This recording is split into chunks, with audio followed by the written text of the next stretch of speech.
नौकोट में चांडियो बरादरी की जानिब से एहतजाजी धरना दिया गया है, जहां मुजाहिरीन ने शहीद फकीर मोहम्मद यूनुस चांडियो के कातलों की फौरी गिरफ्तारी का मुतालबा किया है। मजीद सूरत हाल और पिस मंजर जानते हैं रिपोर्ट इमरान अली मीरपुर खास सिंध की तैयार करदा इस खुसूसी रिपोर्ट में आज तक न्यूज के साथ। आप देख रहे हैं आज तक न्यूज, खबर सच के साथ।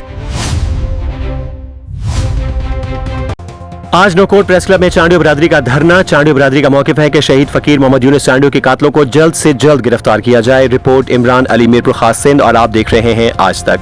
आला इदारों खुसूसन अदलिया और सिंध पुलिस के आला अफसरों से बरज़ख बआना गुजारिश है कि हमारे भाई फकीर शहीद मोहम्मद यूनुस चांडियो के कातलों सुहेल बचायो मरड़ाई को जल्द गिरफ्तार किया जाए। हम हुर फकीर और पढ़े लिखे लोग हैं। आज कोर्ट में कादियानियों ने किराए के क्रिमिनल लोगों के साथ हम पर कोर्ट के अहाते में हमला किया और हमारे केस के गवाह मंजूर चांडियो को जख्मी किया। ये कहाँ का इंसाफ है? बंदा भी हमारा शहीद हुआ और हमला भी हम पर, लेकिन हमारे मुर्शिद ने हमें कानून की बालादस्ती और हुक्मरानी का दर्ज दिया है। हम अल्हम्दुलिल्लाह इस हुक्म पर सब्र का दामन पकड़े हुए हैं। हमें अपने इदारों से उम्मीद है कि हमारे साथ जल्द अज जल्द इंसाफ किया जाएगा।